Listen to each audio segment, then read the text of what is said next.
So we're back. There's nobody on right now, but for everybody that's looking, I don't know what happened to the other stream. We just got interrupted by buildings and stuff, y'all. We're back live at the UBI March in New York City. This is take 2. Make sure if you've tweeted this out already, tweet it out. There's nobody on. I'm talking to nobody. That's because they're probably on the other stream. Yeah. But it's all right, Yang Gang. Y'all will be back here. And we're just carrying on the show just like we do. Yep.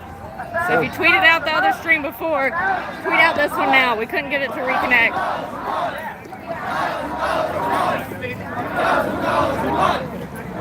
Look, shot right here. Gang of people on the streets. Nice. Very cool.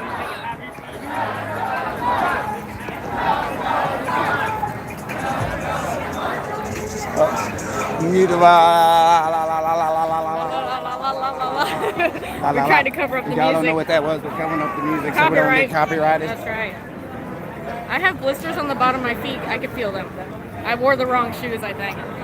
Well, we've been pretty active here lately, too. So, thank you for all the people that are jumping back on. You gotta keep. We're almost to the end.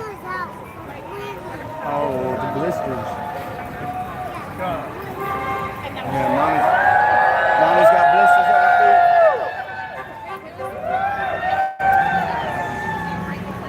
feet. Bus drivers for Yang.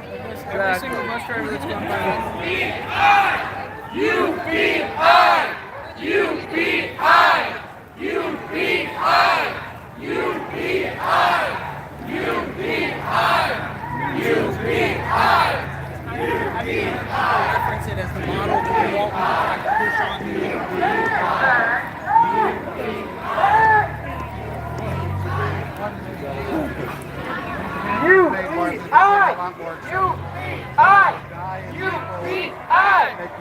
Everyone's exhausted. It's funny.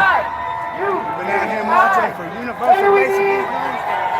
And for Andrew Yang.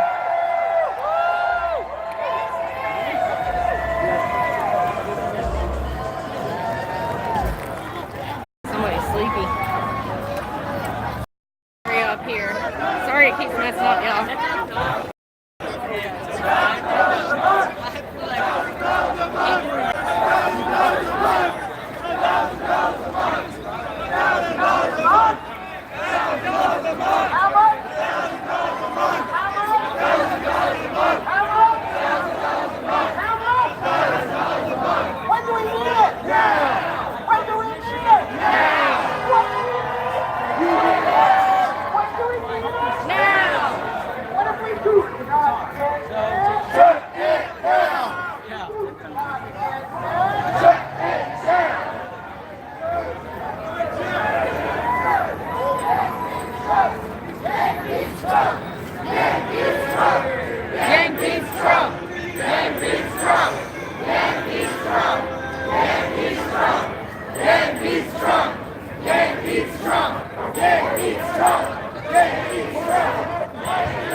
The music.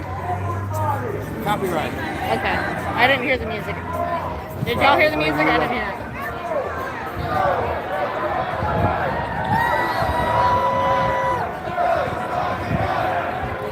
Yep, thumbs up, y'all. Thank you. I just want to say hi, Russell. I'm Jamal. You're in the White House. I saw you all the time. You come from Alabama area. Thank America. Thank you. That is such a beautiful thing, Yang Gang. We get shown love like that, y'all. It's beautiful. Because we're all out here fighting together. Ain't nobody asking for nobody's autograph out here. We're just all fighting for the same thing, and that's to get Andrew Yang elected as president. Get everybody, secure the bag for everybody. Let's make everybody's life a little bit better.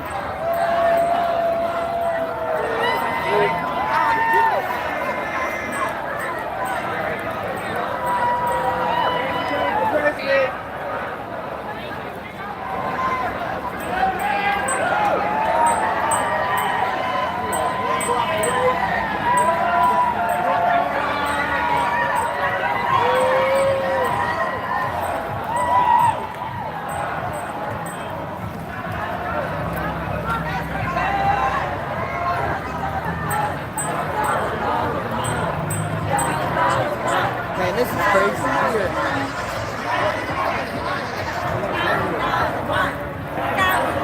I'm so tired.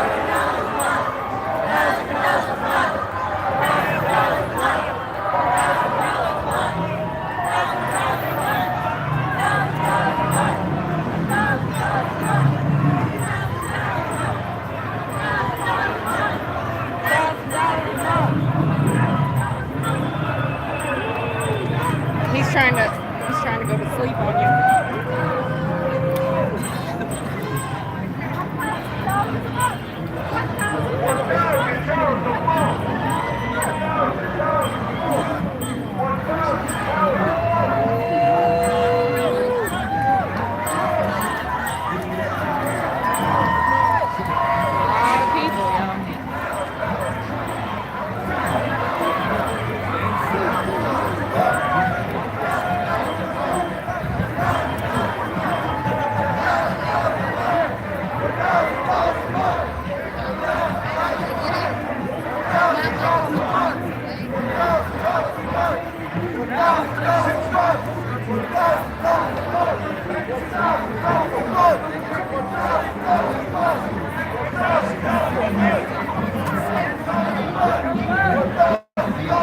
They catch back up with Russell and Lil Yang Gang.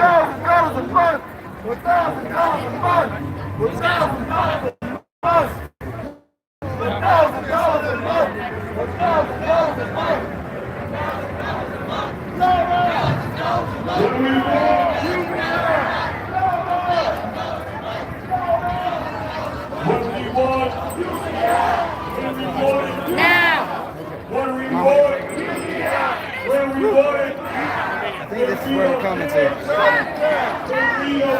Shut it down. Shut it down. Shut it down.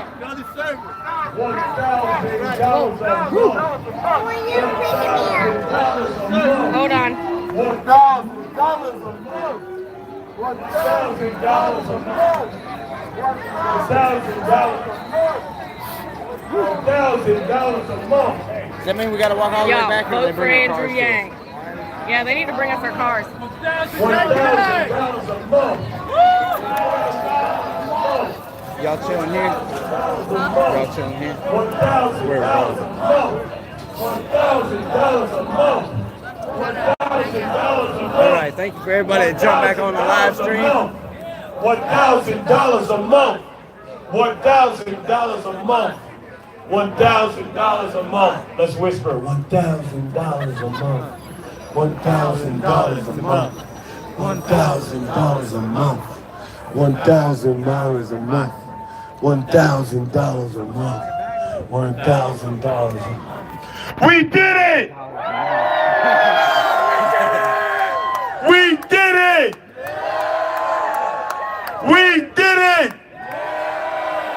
We did it! We did it! Say it together, say it with me, say I believe! I believe that we will win! I believe that we will win! Say I believe! I believe that we will win! I believe that we will win! Say I want $1,000 in my bank! $1,000 in my bank! Say I want $1,000 in my bank! $1,000 in my bank! Say I deserve $1,000 in my bank! $1,000 in my bank! Say I deserve $1,000 in my bank! $1,000 in my bank! Say we are the right side of history! The right side of history! Say we are the right side of history! The right side of history! $1,000 a month! $1,000 a month! $1,000 a month! money, everyone. Slice of the pie. That's right. Can you use $1,000 a month? Yeah. Can you use $1,000 a month? Yeah. Can we get $1,000 a month? Yeah. Can we get $1,000 a month? Yeah. Good. Let's say JFK. JFK. JFK. JFK. JFK. JFK. He was talking about it. I just learned that one. No, Thomas Paine wrote about it too. What? I knew that one. What? Thank you. JFK? JFK! JFK! JFK! JFK! Who? JFK! Who? JFK! Who? JFK! Who? JFK! No more starving artists! Hey, we gotta do some housekeeping. First off, let's thank Hot Pizza for letting us use their electricity.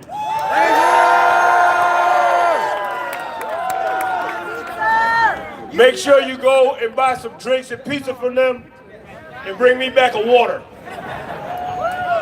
That was intense. UBI for small businesses! Right on. Let's give a shout out to AB360 for the sound equipment. For the sound equipment. And let's give a shout out to the people of the Bronx for having us.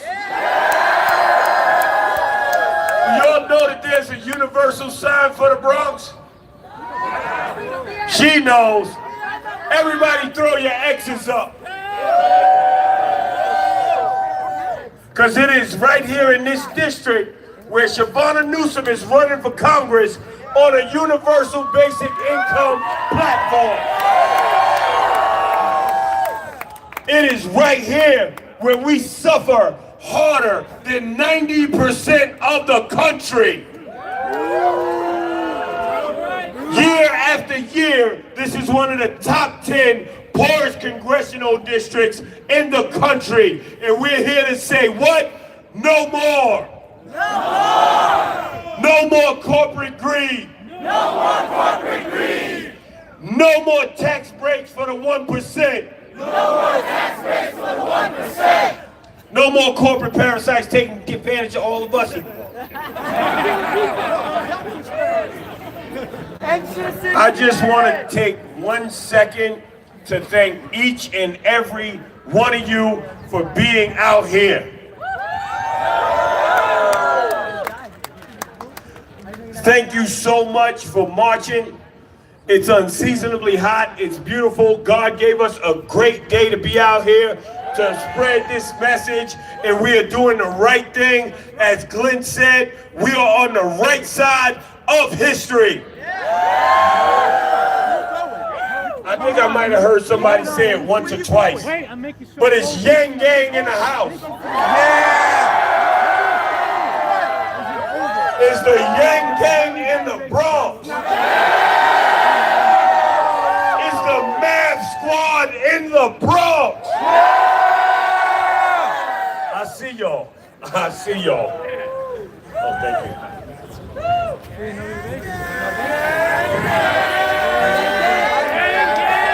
Okay, now, gang, gang, gang, gang, gang. Can I get a gang, gang, gang? Can I get a gang, gang, gang?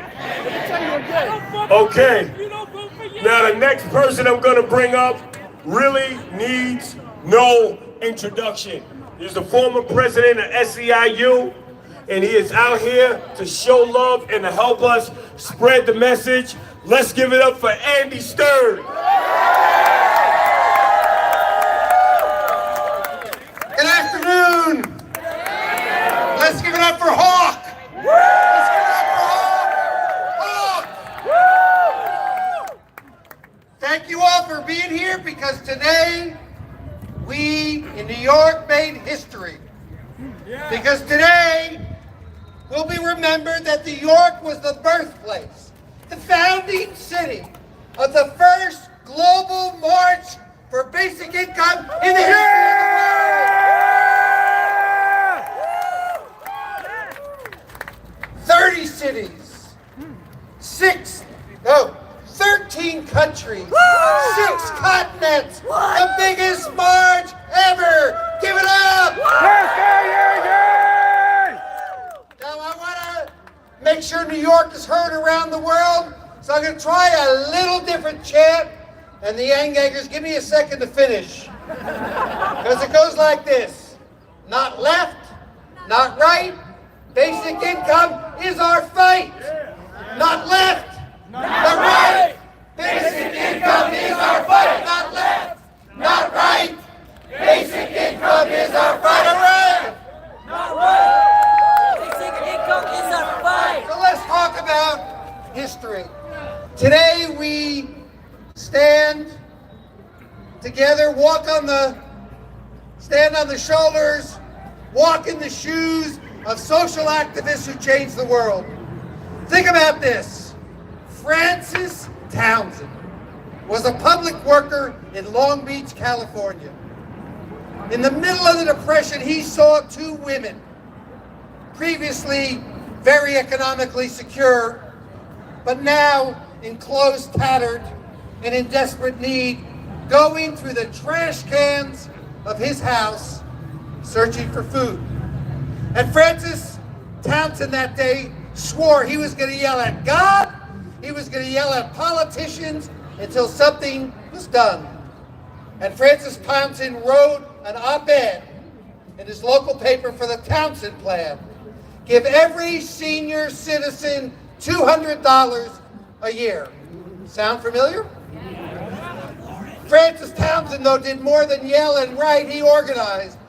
And 2 years later, there were 7,000 Townsend clubs, 2.2 million people, and they pushed the politicians in America to create Social Security. That's how it was done. And that's how we're going to get it done as well. Think about Walter Reuther and the UAW bargained for pensions and health care, and then they extended those to all the workers throughout the country. Think about Hector Figueroa and the leaders of SEIU, who started a fight for $15 an hour, and they changed the lives and raised wages for 25 million workers. Think about the Reverend Dr. Martin Luther King and the Poor People's Campaign, who said that a basic income is the most effective way to end poverty. You know what? Because if you want to end poverty, just give people money. $1,000 a month sounds right. And then there's Black Lives Matter and Hawk and the platform they adopted, supporting UBI and UBI Plus for reparations. And then today we stand shoulder with shoulder with the Yang Gang. And that principal leader, Andrew Yang, who the Yang Gang has put a basic income front and center in the mainstream of the American political movement. So here's what we know. Here's what we know. Change, hey, it's inevitable. It's progress. Progress that's optional. And leadership is the difference. And today, here in New York City, we chose to lead. We chose to lead and form a movement around the world. We chose to lead to make the changes that America needs. And what they need is a basic income, because it's not left, it's not right. Basic income is our fight, not left, not right. Basic income is our fight, not left, not right. Basic income is our fight. Thank you.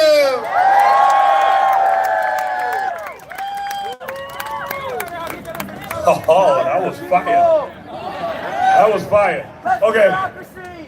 If you don't have your cell phone in your hand, please take it out. Sign language. Take out your cell phone. Take out your cell phone. Take a picture of something cool you see right now. Anything cool? I see a lot of cameras pointing at me. Thank you very much. I appreciate it.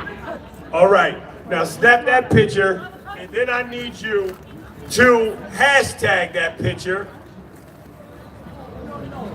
Basic Income March. Hashtag Basic Income March. The next hashtag I need you to use is I March for UBI. Who's on Twitter and who's on Instagram? Tweeters, put your hand up. Got any tweeters out there? Tweeters? Okay. Get it out there, I need each and every one of you from the time you're here. I know it doesn't seem like something that you'd want to do, is take pictures every couple of moments so you can get these tweets trending. So people can see what we're doing all over the world. Get it I trending, feel like now is the time to bring up the people who really made this thing happen. The people who were on phone calls 2, 3, 4 times a week, flying around across the country, hustling and busting their behinds every single day for the last couple of months to bring you all together. Can we give it up for them? Yeah! Can we give it up for them? Yeah! They like Andrew Yang. Yeah! You guys are so biased. Right on. Let's give it up for Dylan, Stacy, and Diane.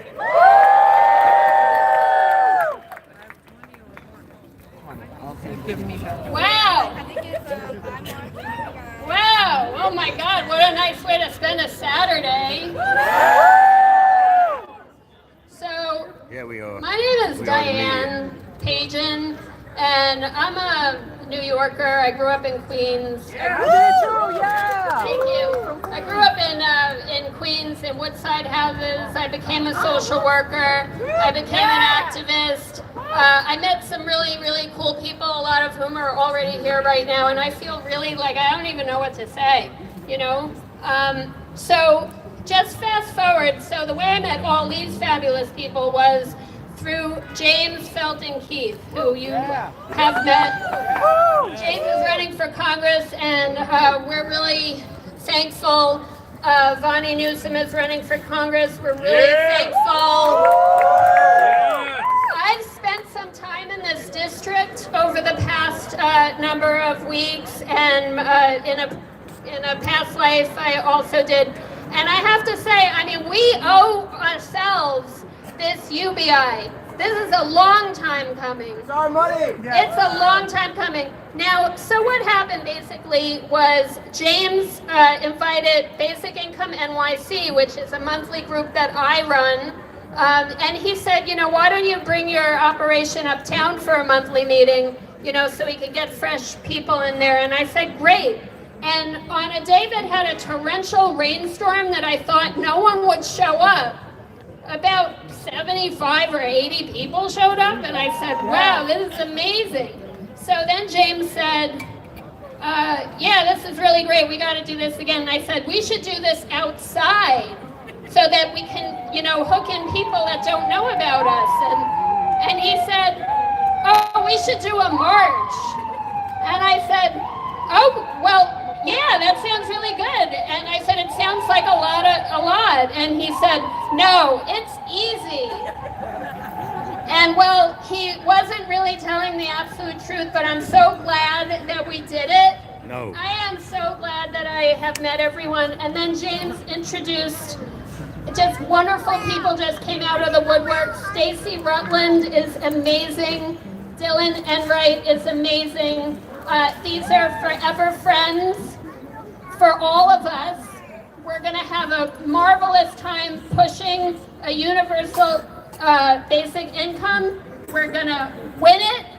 I am so grateful to meet Hawk Newsom, who is doing so much amazing activism. Lawyer, friend, community member, just amazing. Thank you for doing this for us. So, yes, I'm going to turn it over to Stacy but just know how grateful we are. We're not turning back, and we're taking everybody with us. No one is being left back. Mott Haven is not being left back. This is for everyone. We deserve this. This country has no safety net left. And you know what? We're gonna make a new one, a better one, that isn't invasive, that isn't inadequate, and that doesn't degrade and demean people and leave people to die in the streets.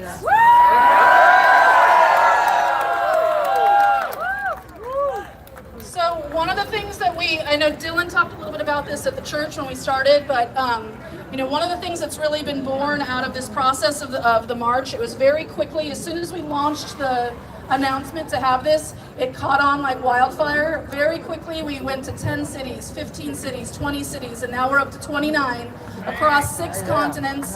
It's been amazing, and what we know is, for all the people that are supporters of Yang, when he first entered into his candidacy, put his hat in the ring, he said, even if I don't win, if UBI starts to be part of the national conversation and somebody else picks it up, then that's a success. And we know that we want to have everything in place to be able to allow for, no matter what happens with Yang, we hope he goes to the White House.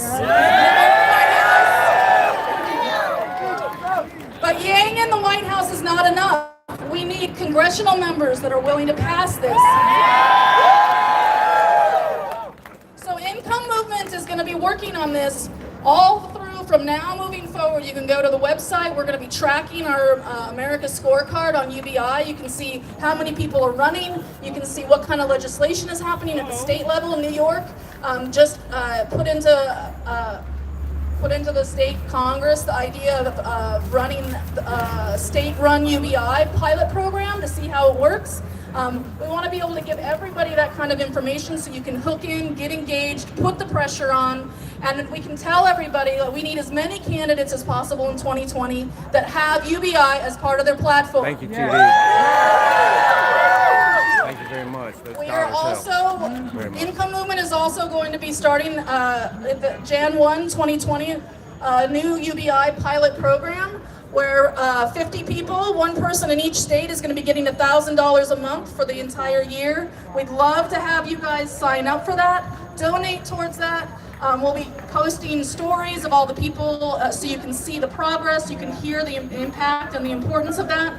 We also have some of the other activities that Dylan talked about. Go to the website, you'll see. We're going to have this really be this kickoff for this larger movement that's pulling across all of the different candidates, all of the different organizations, all of the different legislations, so that 2020 is the year of UBI.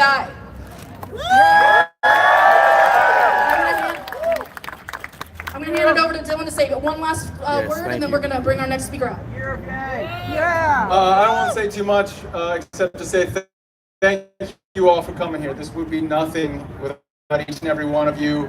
We are out here doing. UBI is not on paper anymore. It's out here in the streets. We had 20 police officers blocking the way because we are too much of a movement for them to ignore us. We are out here doing it, all thanks to you. We will continue to do it because the only way this gets done is if we keep raising our hands, we keep taking it out to the streets, we keep making noise, we participate in the movement, and we make sure that we're heard. So get up, join us at the next event, at the next march, join us on Main Street Day, submit your name to earn $1,000 a month next year. Get involved, participate with us, contact us. We'd love all your help in any way you can. Today is the start. We really appreciate it. Thank you so much. Give yourselves a round of applause. What do we want? UBI! What do we want? UBI! What do we want? UBI! What do we want? UBI! What do we want? UBI! What do we want? UBI! This is my co-host, ladies and gentlemen.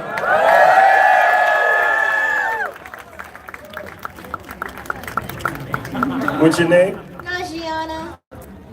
Nagiana. What a beautiful name. Let's give it up for Nagiana.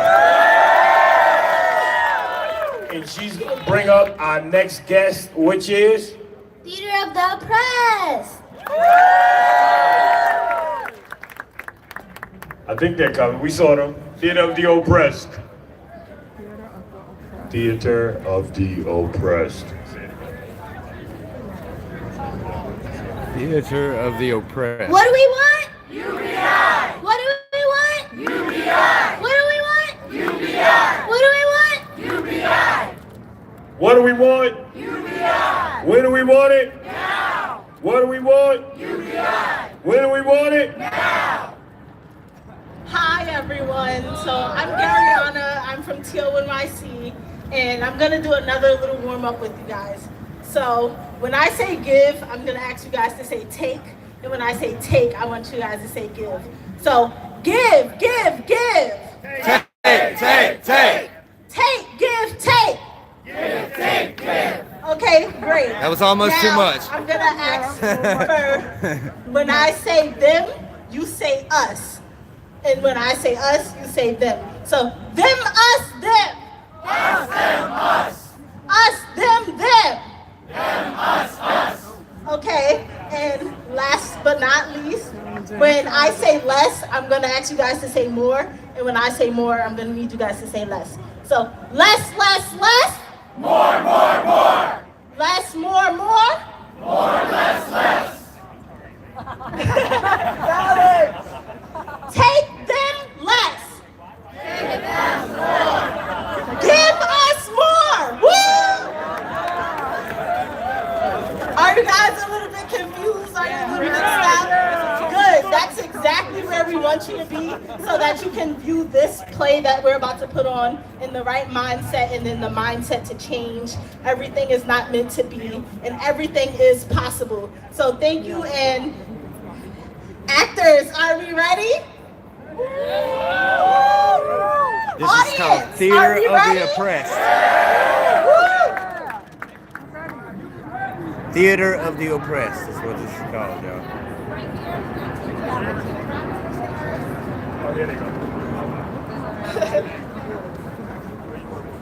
Yeah, just on stage.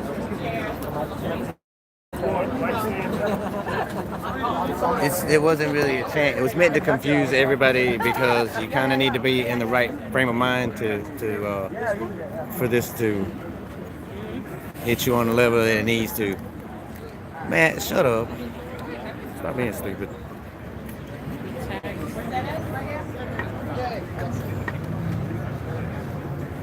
So all together, can we give them a 3, 2, 1 action?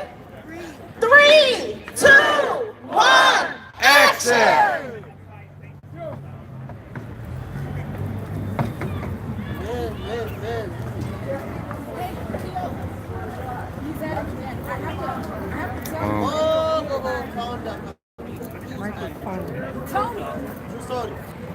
Tony, you know the reason why I'm here. The reason why I'm on parole. Oh, that Tony. Yeah, he's trying to kill me. Oh, is it, oh, that works. You're supposed to go to the precinct for that, you know that? The precinct told me to go to you. They said that I have to go to you and you go to the district attorney and they can change all of this. I need you to reinforce the order of protection.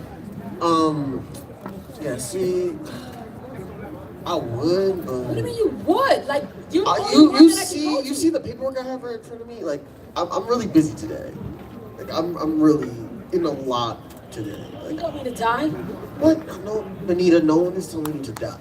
I'm just saying that this is not a great time. I promise, maybe sometime today I'll do it. I don't know. I need you to do this now. I need you to do this right now. Oh. The phone is right there. Like, call and make the call.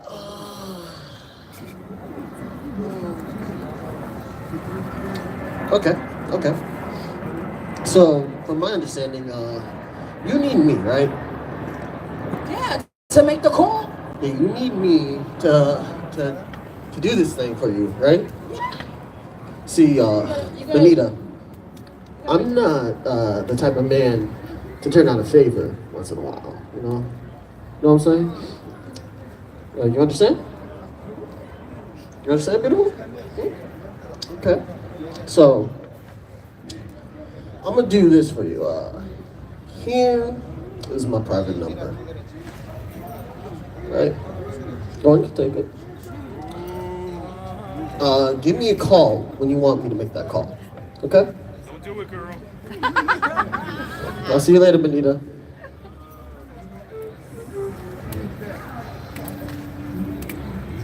What am I gonna do? What is she gonna do? What are we gonna do? What is she gonna do?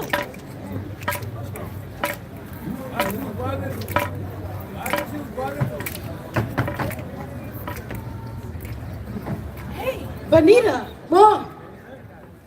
Bonita, so good to see you. Where have you been? Oh, it's been crazy. Tony is after me again. Tony? I went to parole and he is not trying to hear anything. What do you mean he's not trying to hear? What are you talking about? Did he hurt you? Not yet, but he planned to kill me. Why didn't you call the cops? I did, and they told me to go to my parole. And he doesn't. Tell me what do you want me to do? Tell me what you want me to do. I need some place to stay. Why don't you stay with your brother James? He's on parole. I can't stay there. Okay, your cousin Erica that lives on 149th Street, 3rd Avenue. My boyfriend's on parole. I can't stay there either. What can I do? Can you just give me some time? Can you give me something? Listen, that back room that I have there, I'm behind on my rent. I owe 3 months. I gotta rent the space just to collect the rent. If not, I don't know what to do. I need the rent. You know what? You're my child, and I'm not gonna abandon you. I'm gonna let you stay in the apartment for 1 month. Yeah, thanks. Let me go get the chicken. Hold on. 30 days. What am I gonna do? I only got 30 days. What are you gonna do? What you gonna do?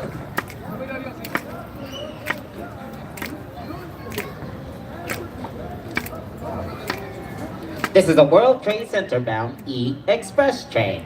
The next stop is 42nd Street for the Cherokee Bus Terminal. Scan and clear the closing doors, please. I don't even know what to say. This is like my last result. I don't even know if anybody can contribute. Let Russell speak. I have a little piece. I'm not a poet, but I have a little piece. You know, one hand washes the other. 2 hands washes the face, and maybe we could do this together. Anybody could help. You know, I'm like on the edge. Anybody?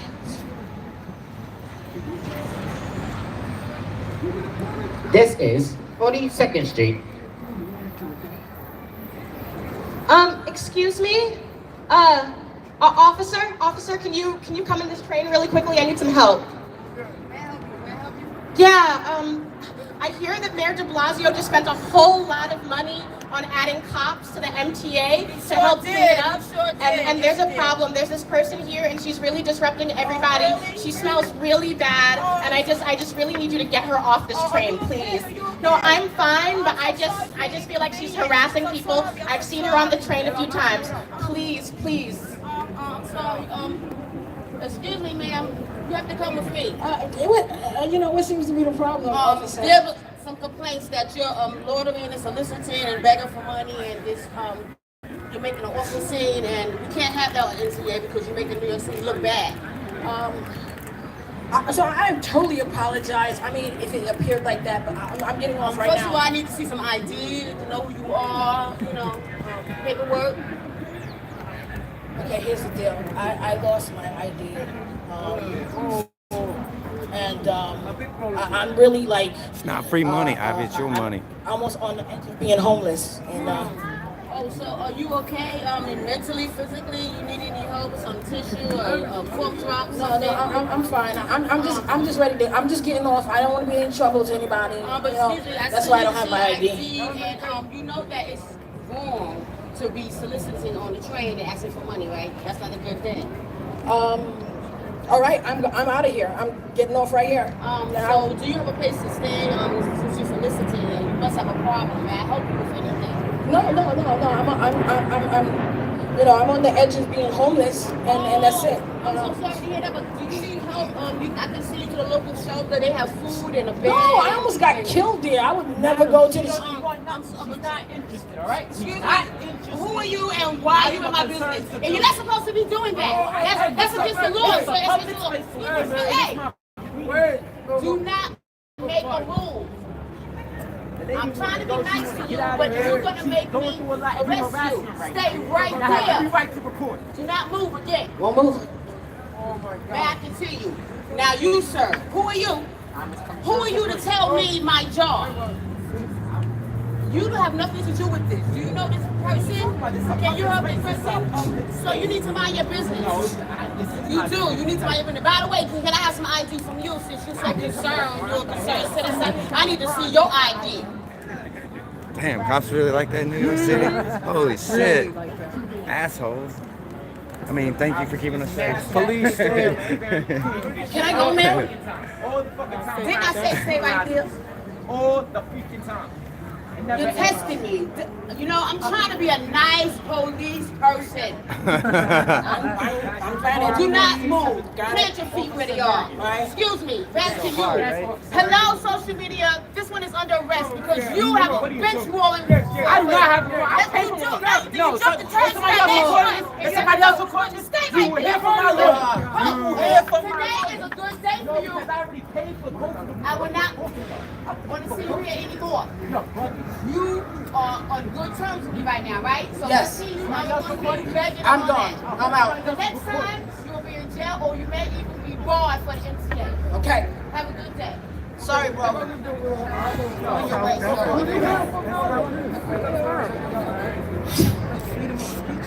What am I All going right. to do? Scott Santens will be on at 3 o'clock, y'all. What are we gonna do? What are we gonna do? What are we gonna do?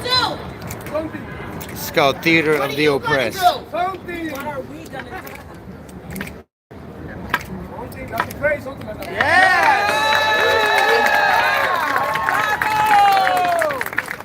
Thank you so much for your attention and for coming out to learn about UBI. And so we have some questions for you. What are the problems that you saw our characters facing in this play? That's every day. That's every day. That's every day, right? That's every day. Criminalizing poverty. She couldn't leave Tony. Hatred of poor people. She couldn't leave Tony.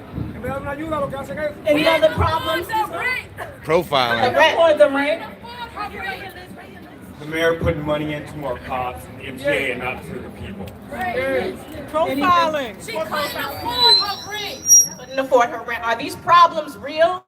Yes. Are these problems real? Yes. So at TONYC, we're all about community building, and I want to make sure you get a chance to talk to your neighbor. So talk to your neighbor for a minute. 30 seconds. 30 seconds about how UBI, if that was implemented, how it would have affected the lives of these characters. Talk to your neighbor for 30 seconds. Go. You want to talk about how it would have affected them? I owe taxes, and I don't see myself ever getting out of taxes. I live paycheck to paycheck. I work 2 jobs, and people around me are angry. So, You know what? I would be angry too if I was busting my ass working 2 jobs and I still couldn't afford to make the bills. That would make me a pretty pissed off person. And we're 100% with you. People don't realize that the broke folk vote, Hello? it transcends lines. That's all of us out here. Can someone We're all tell in this me together. One way that UBI would have helped a character in this play. One way. Financial safety. Financial safety and UBI. The resources to get away from They would have had housing. Yeah. Getting away from her abuser. anything else? To be able to obtain a lawyer. Obtain a lawyer. It will reduce the stigma from the other train rides. And then you got this poor brother having to go to jail because he's got a damn bench worn out for him. I mean, come on, y'all. This is crazy. He wouldn't have had the. He wouldn't have had to. So this is what we're here to fix, these real life problems. So please continue the fight for UBI, and thank you so much for having us. Thank you. Good job, guys. Great job.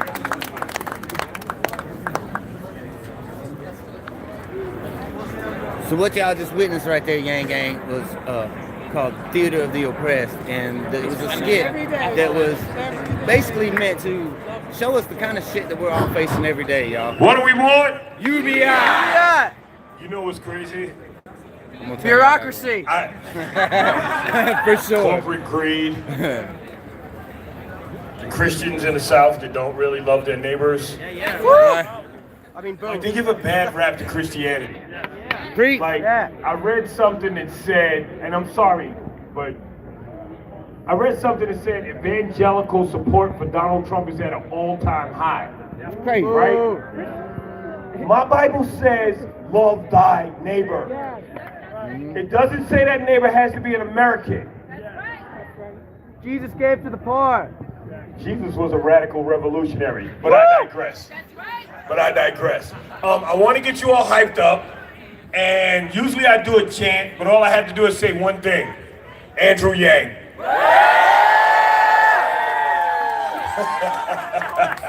Yang Gang is real. Y'all are real out here. Now, about a year and a half ago, my sister Shavonna Newsom, who's running for Congress, she and I sat down with Andrew Yang, right? He walked us through it, told us how it helped, and gave us the book. He converted us, right? So I'm new to it, but I'm using my energy and my voice to fight for universal basic income, this freedom dividend. But there are OGs in this movement. Woo! There are OGs. We're picking like up after Dr. King. Karl, Widerquist, who's been writing about universal basic income for 40 years. For 40 years. He's an author, he's a UBI advocate, and he's an educator. Let's give it up for Karl Widerquist. Thank you. I support UBI because it's wrong to come between anybody and the resources they need to survive. And that is exactly what we do in just about every country in the world today. Poverty doesn't just happen. People don't get themselves into poverty. Poverty is a lack of access to resources. The world is full of resources. The only reason you can lack access to the resources you need to survive is because somebody else controls them, whether it's an owner, whether it's a Politburo, whether it's a bureaucracy. Doesn't matter who controls them if it's not you, and they say you can't have them unless you do what we say. You are not free. Freedom is independence. Freedom is the power to say no to anybody who wants to give you orders. But we've set up the world so it seems so natural that some people should just own the earth, and the rest of us, the 90%, the 99%, we all have to go to them to get our jobs, or we have no resources to keep us alive. And we call that work. We act like there's no other kind. And the only thing work could possibly mean is going and taking orders from somebody who has more privileges than you do. Working for yourselves has been impossible. It's been impossible since we kicked the peasants off the land and since we enclosed the commons. Work for yourself has been impossible since we abducted the slaves. Work for yourselves has been impossible since we killed the buffalo. And the freed slaves knew this at the end of the Civil War. That's why they asked for 40 acres and a mule. Unfortunately, their masters knew it too. That's why they didn't get it. Now, there's nothing wrong with a job. Jobs don't make you unfree. What makes you unfree is when somebody says, instead of I want you to work for me, so I'm going to pay you enough that you'll want to work for me. That's fine. But when you starve them into submission, say, I'm going to take everything. I take all the resources. I didn't invent these resources. These resources were here before all of us. But this group of people, this tiny little privileged group of people, are going to take all the resources, and we're not going to share to anybody until you who have nothing provide services for those of us who already own everything. That's why when you control resources, you don't just get the control of the resources. You get control of other people. So the only thing you could possibly do to justify owning resources, when owning more resources than other people do, to have more access to resources, more control over the resources other people own, is to provide some sort of service for them. That's why we need to tax the owners of property. All property is made out of resources. Every single piece of property, even on the internet, all that stuff. You need a place to stand when you make the internet. You need energy to make that internet work. All property is made out of resources. And they'll tell you they paid for those resources. No, they paid the last guy that owned them. They didn't pay all of us who don't own any resources. If you want to take part of the earth that was here before you, you got to pay back. You provide a service. That's why you have to have taxes on resources, and the redistribution has to be unconditional. But they'll say, well, that's something for nothing. No, that gets exactly backwards. The system we have now is something for nothing, where people who own the earth don't pay anything to those of us who do. That's something for nothing. Where people have we pretend we're free because we got a choice of which one of these resource owners, these property owners we can work for. A choice of masters is not freedom. Choice of masters is independence.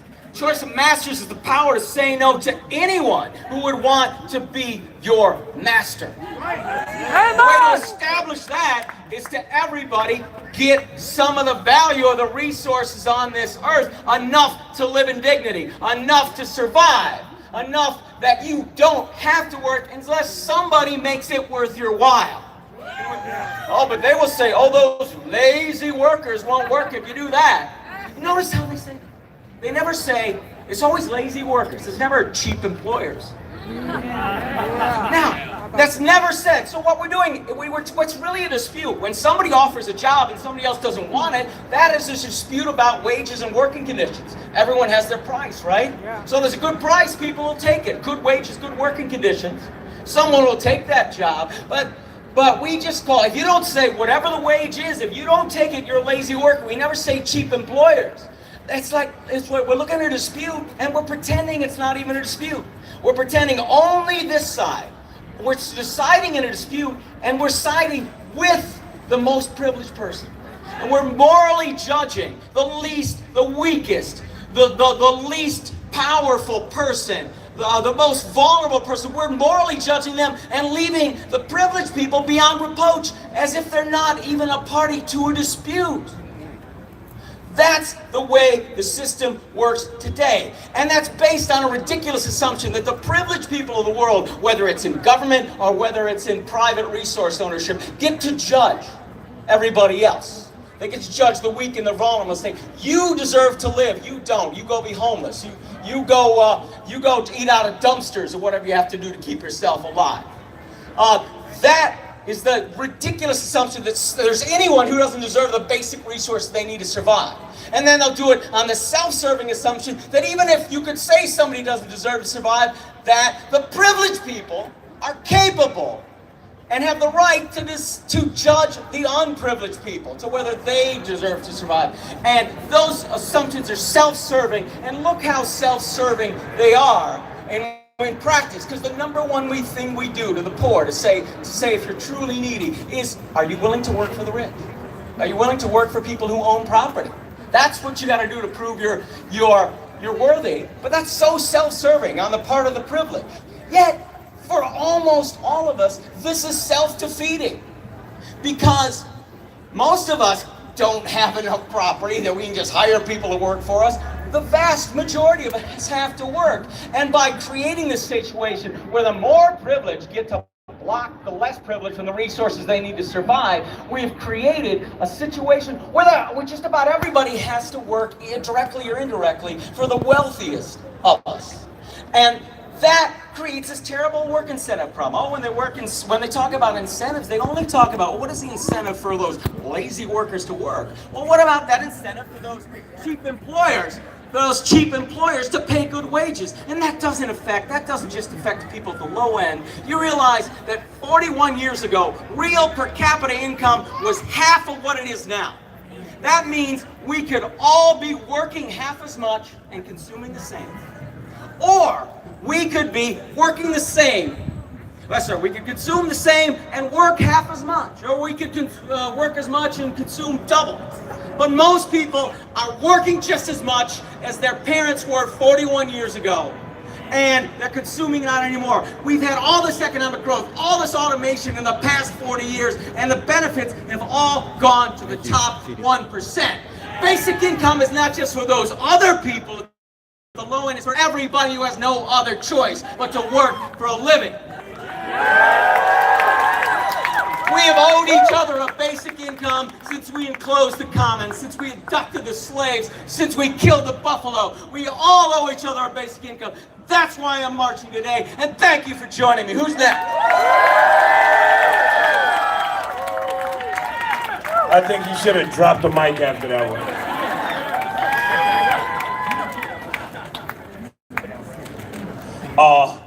I'm gonna tell you all the truth, right? I really appreciate him giving us the history on it, because in my heart, basic income is about giving everybody their fair share of this American dream. Am I right? Yeah. Giving them right? the boots and the floor. Giving them their opportunities, right? So that there is no way possible, JFK, there's no way possible that somebody could be pro-UBI and anti-reparations. That's right. There's no way that you can fight for UBI and not fight for unconditional reparations. We want reparations, and we want them now. Yang gang. Y'all are the best, I swear. Okay, right now, we'd like to bring up the one and only Conrad Shaw. We go way back, y'all. Way back to about 3 hours ago. I just know he's a good man, he's a good vibe. Good podcast. Good podcast. Throw something else at me. Great advocate. Good drinking buddy. I'm in AA, I can't say good drinking buddy. It won't work. Nah, let's give it up for Conrad. Thank you, Hawk. Holy shit. Sorry. Holy cow. This is a beautiful thing to see. I've been doing this stuff for about 3 years now. My name's Conrad Shaw, as you said, and I'm not up here today to tell you something. I'm up here today to give you something.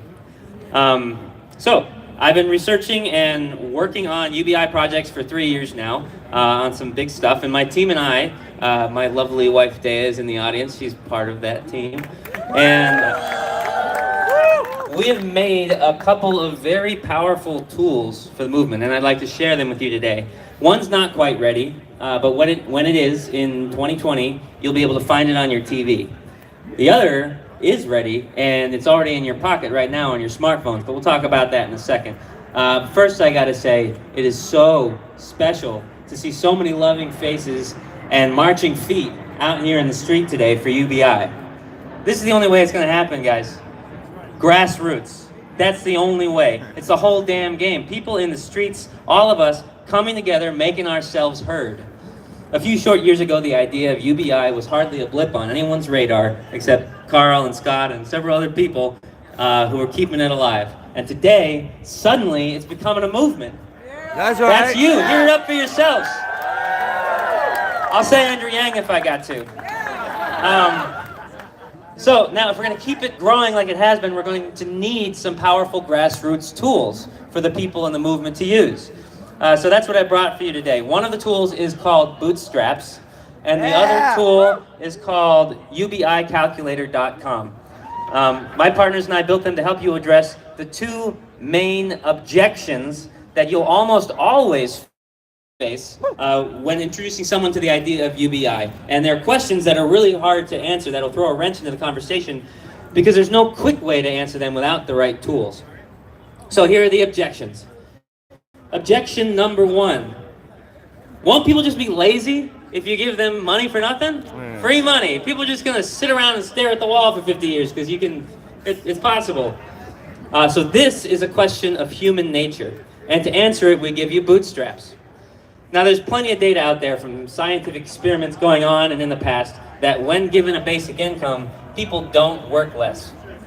And they do drink less, and they do less drugs, and their healthcare situations improve, and a myriad of other things. Crime goes down, happiness improves, but really, who reads the scientific papers?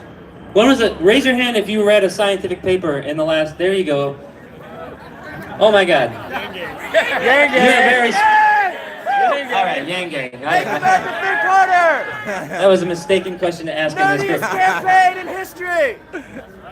But most people don't read scientific papers, and it's really hard to convince people of these things about human nature with just your words alone. So with Bootstraps, what we've created is another kind of experiment that people can witness with their eyes and they can feel it in their hearts.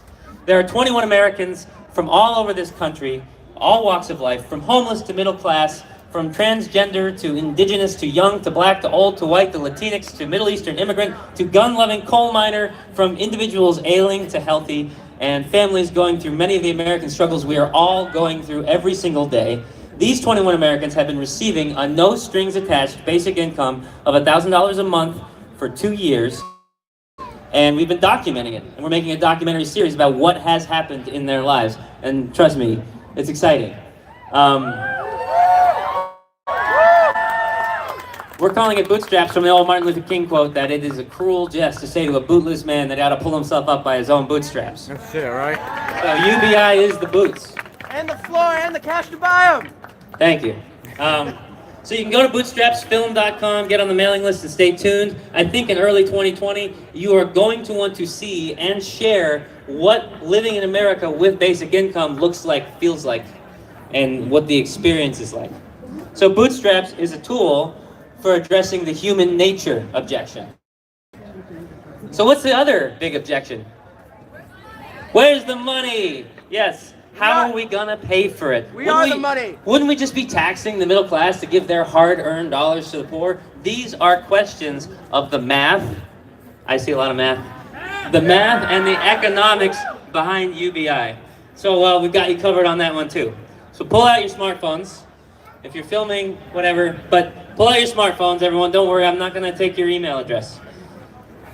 Go to ubicalculator.com. Do it right now. This is going to be a very powerful tool for you if you choose to use it. Great tool. So ubicalculator.com and open it up and basically enter in your yearly income, whether it's you or your household, everyone on your taxes. Enter in how many people are in the household. So kids, adults, seniors. If you're receiving any Social Security or government assistance, you enter that in too. And those are your inputs. Those are numbers you put into the calculator. And you hit show results, and what you'll see is a list of hypothetical plans for UBI and how you and your household will shake out every day and at the end of each year under each one of these plans. So if you do that right now, raise your hand if you're doing it right now, if you're just listening to me. Awesome. Most of you are probably gonna like what you find. It's 7, 8, or 9 out of 10 people, depending on which plan you look at, will come out ahead under a basic income. There are 9 possible plans on there right now. Scott Santens' plan is on there. Andrew Yang's plan is on there. It's shareable, so you can click on the Twitter or the Facebook thing and share your results. But maybe even more importantly, now you can introduce, anytime you get into the math conversation, someone says, how are we going to pay for it? Aren't you just going to be taking from the middle class? You have them put their numbers into the UBI calculator, and 7 to 9 out of them are going to find out that they're going to be getting money on their basic income. And what better reason to vote for it than if you're going to come out ahead in the bank? So there you go. Those are the things I came to give you. Bootstraps, the docuseries in 2020, and ubicalculator.com today. I hope you find them incredibly helpful. But remember, these are just tools. They can have an immense power to affect change around an idea, to draw people to that idea, to illuminate the nuances of that idea, to help spread it, far and fast, but not by themselves. They're only useful in the hands of people wielding them. They exist to empower human beings in the fight for universal basic income. UBI itself is similar. It's the same. It is nothing more than a tool for human empowerment. It's easy to get caught up in the nuances and the arguments on Twitter, on Facebook, wherever, about robots and rights and monetary theory. And everyone has their favorite reason for supporting it, from disaster resilience to women's empowerment to machines putting us out of our jobs to ending poverty. And these are all very valid reasons to argue about and support about UBI. But I want to put to you that there is one overarching purpose of UBI, and it's at the root of all of it. Basic income is simply the fastest, most efficient, most moral and humane way to deliver power to the people. That's all it is. With no tricks, no catches, no caveats, no bureaucracy, no loopholes. It is the tool that frees us to express our power and our choice. Please let that sink in deep and all that it means. Guaranteed and unconditional cash is simply power to the people distilled to its rawest essence. If there's only one idea we can illuminate for the people of this nation and this planet, let it be that UBI is power to the people. UBI is power to the people. UBI is power to the people. UBI is power to the people. Thank you. Let's get it done. All power to the people. All power to the people. All power to the people. Since we're on that message, it's time for me to do a shameless plug. Me and my team over there have a show on BET on Wednesday nights called Cop Watch America. Y'all can clap. Sounds like a good one. So, you see us out there chanting, marching like we just did, but you also get to see the behind the scenes organizing that goes into the fight against police brutality, the fight against systemic racism. So, I need everybody to pull their phones out again. One more time, social media. Are you on, if you're on Instagram, put your hand up. Okay, go to your search function. I know a lot more of you are on Instagram to put your hands up. See, when I need energy, Yang Gang. Y'all are so foul. All right, so in your search function, you put Hawk, H-A-W-K, dot Newsome, N-E-W-S-O-M-E, and that way you'll be able to stay abreast on all of our actions and everything that we're doing. With that being said, I have to bring up another brother who's entrenched in this movement, who is a well-known author and advocate on UBI. All of the Yang folks here will recognize him and appreciate him. And if I'm going to get an Andrew Yang hat, it's going to be the one that he's wearing right now. Right on. So, we got 2 speakers left. You guys are holding strong, but we got to keep the energy up. We got to keep the energy up because we are saving and changing lives. Now, we're going to bring up Scott Santens, but what we're going to do is bring him in with that chant we invented right here in the Bronx. $1,000 a month. $1,000 a month. $1,000 a month. $1,000 a month.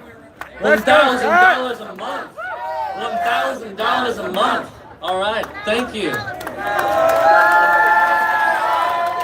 Let's go, Scott. All right, Yang Gang. All right, so today I just want to kind of play off of what most people here know as the 7 stages of Yang. Yeah.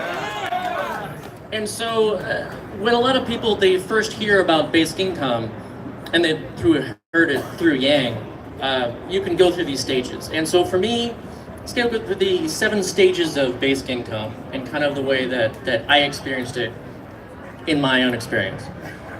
So it's stage one for me was technology. And I know it's the same stage for a lot of people. It's how a lot of people are introduced to it. For me, I grew up in like a science fiction household. I grew up wanting Star Trek. That made sense to me. I grew up thinking that technology should advance and actually leave all of us better off. And yet, I've watched my entire lifetime, and technology has not been increasing everybody's lives and enhancing everybody's lives. It's been enhancing a few people's lives. And it's amazing, this chart that hopefully a lot of you are familiar with, called the Great Decoupling. And Karl mentioned this too, how productivity has more than doubled. Like my entire lifetime, we're now twice as productive, but we're not working less. Who's benefiting from this? Right, Jeff Bezos, yeah. The billionaires, the millionaires, they're benefiting. And I read this book called Manna by Marshall Brain, and that was kind of my big entry. Because he framed this, he was very clear that the way we're going is towards dystopia.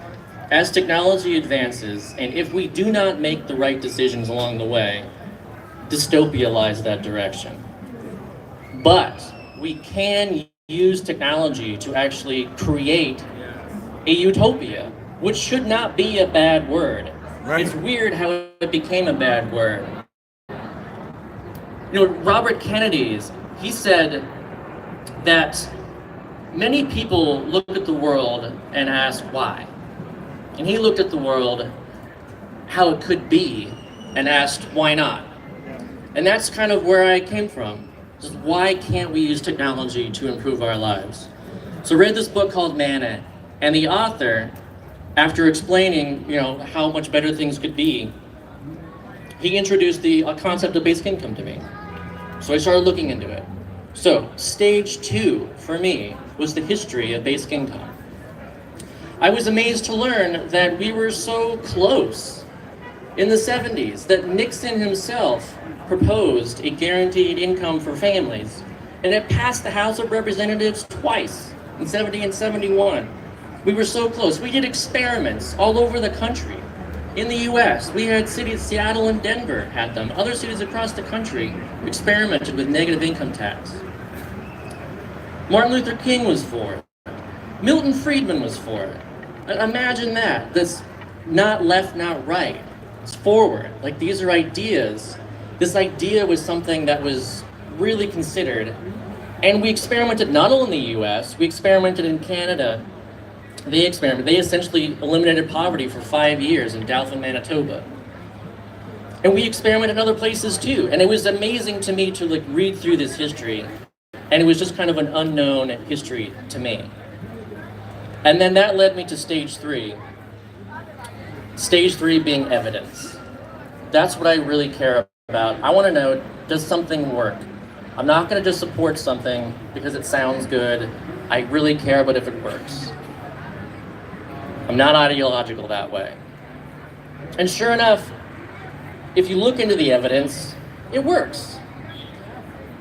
What we learned from the 70s and the experiments then was that people didn't stop working when they got a basic income. In fact, they started working in ways that were more valuable to them.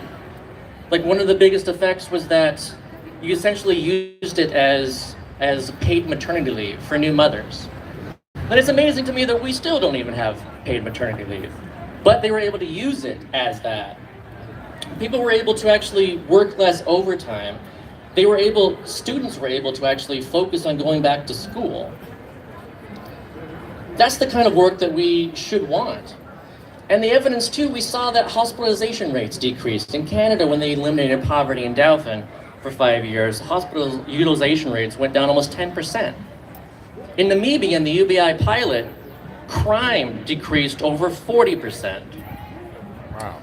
In India, you saw that the villages that had a basic income were 3 times as likely to be self-employed than control villages that didn't. So you look at all this evidence, and it's just impossible to deny that, yeah, this works. The next step for me, the next stage, was philosophy. And fortunately for me, my entry point was Karl Widerquist. So apparently, we both lived in New Orleans. We didn't know that. I signed up for US Big. And he was just so excited that somebody was actually into basic income in New Orleans. And he gave me a book. his book being The Power to Say No. Freedom is the Power to Say No. And after I read that book, really that like just completely, really solidified my views of basic income philosophically. Because, I mean, these things go back, and he explained it as well as far as the power to say no and how important that is. And he himself was actually influenced by Thomas Paine. And Thomas Paine, I mean, this is a hundreds years old argument. Thomas Paine's argument was based on the fact that no one created the earth, and that it was a right, not a charity, that he was fighting for with his plan. A right, not a charity. Why? Because no one created the earth. And when you think about the philosophy too, freedom requires non-domination. Non-domination requires an empowered and protected status. Freedom and liberty, these things just don't happen. They don't just exist. We actually have to create them together. That's, if you look at the Constitution and the preamble, I see that as essentially writing for why a basic income. It goes back that far. Now the next stage for me, it was actually to Diane Pagan. She gave this presentation about TANF at my first Basic Income Guarantee Congress that I went to here in New York back in 2015. And the thing is, I assumed, even after looking at basic income, I assumed that the safety net worked in a way that you think that it should work. It doesn't. It absolutely doesn't. It just enraged me to learn, especially just the details of TANF. TANF, for those who don't know, is Temporary Assistance for Needy Families. It's a block grant. And in the state of Louisiana, for every 100 families in poverty, 4 are receiving TANF. If you look at SNAP, which is our best program, the food stamps that you get essentially last for around, on average, 3 weeks of every month. You can get them for 3 months, then it expires. And you can get that every 3 years. So, if you think that SNAP exists for everybody and you can just get it, no. If you look at disability, for every 5 people with a disability in this country, 1 person is receiving disability assistance. So if you look at our safety net, it's exactly what it is. It's just a net full of holes that people fall through. Right now, 13 million people in poverty are entirely disconnected from this federal safety net entirely. They're getting nothing. So that was a big one for me, was learning about that, and I think it's important that people understand just how much of a failure our existing safety net is. The next stage for me was learning through my own experience what basic income is. For those who don't know, I crowdfunded my own basic income and have been living with $1,000 per month as my floor every month since January of 2016.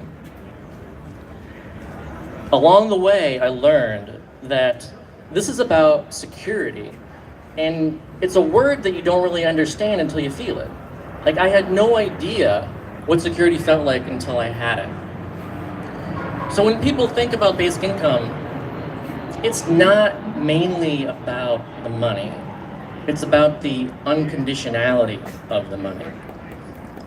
It's that you know that every month you will start with this amount that you can plan on, and you know it's going to be there.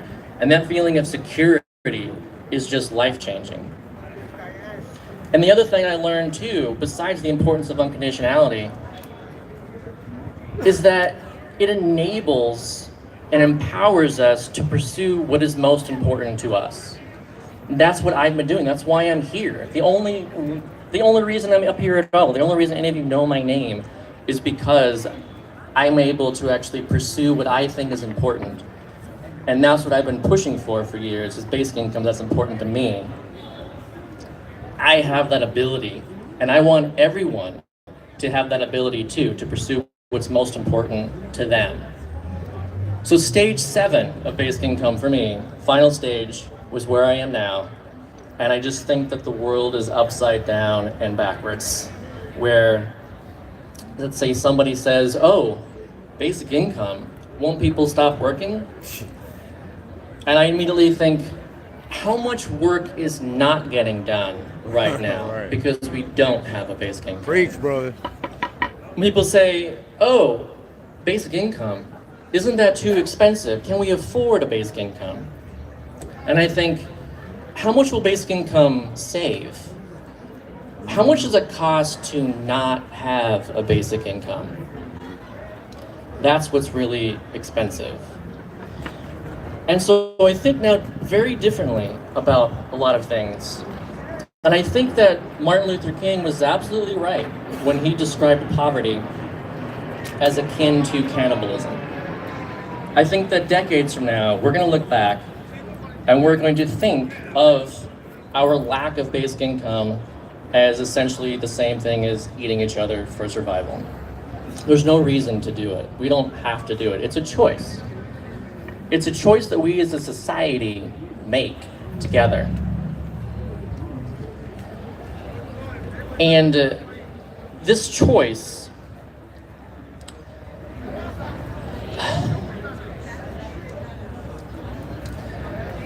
that we make, it's something society teaches us that poverty is a moral failure of the individual. And in doing so, it keeps us from understanding that society is a failure, poverty is a failure of society itself. That is what it is. It's an absolute moral failure of society. And so when you think about what is basic income, UBI is not free money. UBI is freedom. UBI is power. UBI is trust. UBI is our natural inheritance. It's our share of the earth. UBI is our technological inheritance. UBI is our just compensation for our data. It's our return on investment for the tax dollars that paid for all of the technology that the corporations are utilizing for their profits for free. We don't get anything back from that. UBI is economic justice. And that's the thing, is that we don't recognize economic rights yet. Basic income is that. We must recognize that in a world where life has a price, that we must extend access to what we need to survive. It's absolute bare minimum. We have to have access to that. If it is not okay to choke someone to death, it is not okay to pull and keep them from breathing and only provide the air back to them if they do what you want or you work for them in ways that you are approved of. So after all these stages, here I am, and I just want us to keep going forward. Think about what we can accomplish with a basic income, and understand that basic income is ours. It is ours. Let's demand it. Let's make it happen. Because goddamn it, it's the 21st century, and it's about goddamn time. Let's go, Scott! Right on, baby. Good job. Lord up, sis.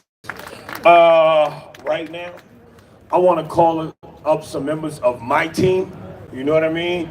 People who are down with this movement, down with the Black Lives Matter movement, down with the cannabis movement, down with the climate movement, down with the protection of undocumented people movement, down with the women's movement. I mean, I got a kick-ass team. Yang gang. Gang gang. Right on. Joe, come up for a minute. JFK, come on. Oh, y'all here. There's JFK. Arnold, hit it. And right now, I want to bring up. I gotta mute y'all. The only candidate in this district.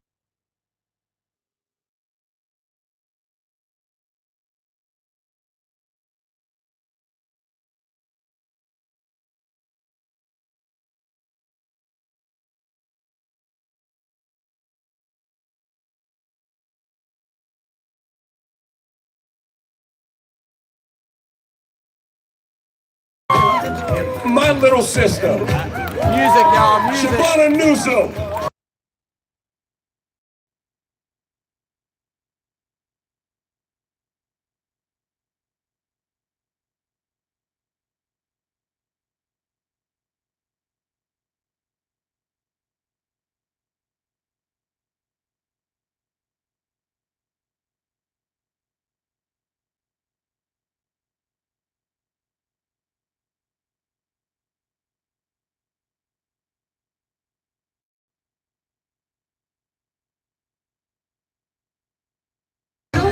And I give God the glory for me for standing here. Turn that music And off. to Common Avenue Baptist Church and my minister, Reverend Jesse Dr. Williams, who made this possible, the start of the march. And most importantly, thank everyone in the 28 cities around this nation who are gathered here to say we need a basic income. Thank you, Andrew. As my amazing brother said, I was born and raised in this very district that we are standing in. It is the Bronx that made me the woman that I am today. The strong woman who believes in family, who believes in loving her neighbor, who believes in lending an absolute helping hand. So super shout out to the Bronx. Yeah. The importance of a universal basic income is because it restores dignity. It's about basic human rights. How can you be healthy? How can you be well? How can you focus on your education if you're worried about affording a train? Or if you're worried about if you're gonna be able to live in your apartment? The Bronx has the highest eviction rate in the city, and $1,000 a month will absolutely change that. Let's go. And I think about being a student, struggling to make ends meet, and those long walks to the 4 train in the dark of winter because I barely could afford train fare. What would UBI have done for me if I didn't have to go from one minimum wage paying job to a full course load, then to another minimum wage paying job, staying up all night just to make something of myself? But I'm grateful that I had that strength in the Bronx. I'm grateful that it absolutely taught me these things. And this district is made up predominantly of Latinx people and Black people. And it's, as I said earlier, it's the poorest congressional district in the nation. So the single moms who work multiple jobs, who still can't afford childcare, we need UBI. Yeah. To people who can't afford to pay for all of their medications and pretty much cook a decent meal or buy food to fill their refrigerator, we need UBI. And I do like the yang gang term of it, so when I go to Congress, I absolutely am fighting for the freedom dividend. Because we need it. We need it as a people. We need it for my finance people because I see all the math out there. It stimulates the economy. Over 8 years, we'll have permanent economic growth of up to 12%.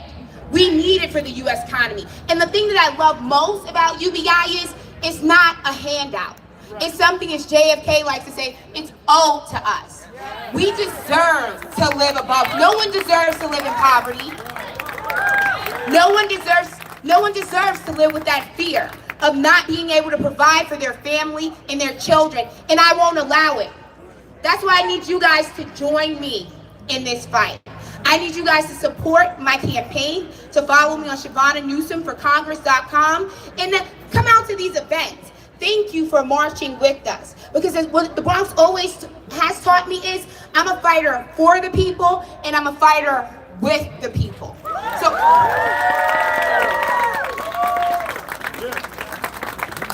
So I don't have very much to say. I know they let me close out. I know they let everyone march. I'm just grateful to have been a part of this, to have been a co-founder, to be a Bronx girl standing right here in the heart of my district and promising that I will fight for you and I'll fight for all Americans.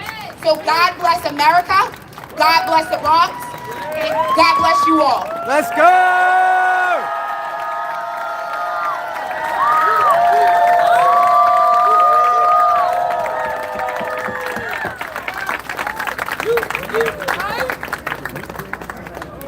I'd like to bring up Dylan, Stacy, and Diane again. All right. Where my folks at? Where my folks at? Where my folks at? This was an awesome event. Gang, gang. Right, Arnold? This was an awesome event. This is an amazing event. And it is been an incredible time, Yang Gang. We appreciate y'all's donations. Helps us get out here. Look to the left, look to the right, and Y'all, recognize that those people that are was in the intense. fight. See that crowd of people over there, y'all? That's a lot of people here. We will win. Say it with me. Mommy Yang Gang. Stranger Yang Gang. I believe that we will win. Yang Gang, you see this guy right here? We're going to be getting up with him here shortly. For sure. Thank you, brother. We definitely need to get in contact with you. So. I believe that we will win. Hold on, I'm trying to turn the camera around. Now turn to the person next to you and slap him a high five. I just sat on a troll. Water? It was probably a Trump troll. They were in the chat. We saw y'all. For a second anyway. I am thirsty. We're about to get off of here. Gang Gang, y'all make sure that you check out the other live stream, show them some love. And if you can show this channel some love, the donation links are going to be in the description. We love you guys. Thank you to Hog. Everyone have a good night. Thank you so much for coming. Say bye, mama. Bye, mama.